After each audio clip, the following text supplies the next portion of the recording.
महत्त्वाची बातमी आहे। रत्नागिरीच्या राजापूर तालुक्यातील अणुस्कुरा घाटात दरड कोसळली आहे। अणुस्कुरा घाटात दरड कोसळल्याने 15 तासांपासून या ठिकाणी वाहतूक ठप्प आहे। काल संध्याकाळपासून अणुस्कुरा घाटातील वाहतूक बंदच आहे। आज दुपारपर्यंत घाट मार्ग मोकळा होण्याची शक्यता आहे, तर कोल्हापूरकडे जाणारी वाहतूक सध्या आंबा घाट मार्गे वळवण्यात आली आहे।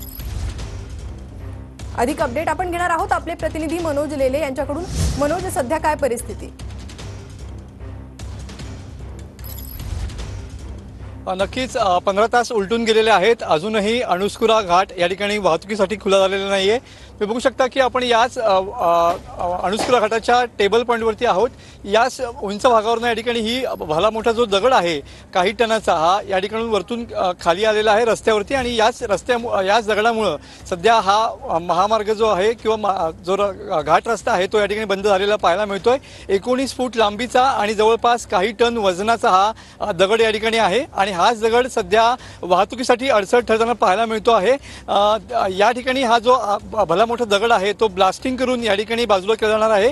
तोपर्यंत ही वाहतूक सुरळीत होणार नाहीये। अजून किमान 4 ते 5 तास ही वाहतूक सुरळीत व्हायला लागेल असा अंदाज बांधकाम विभागाच्या अधिकाऱ्यांनी व्यक्त केलेला पाहायला मिळतोय। सार्वजनिक बांधकाम विभागाचे अधिकारी आणि पोलीस घटनास्थळी आलेले आहेत।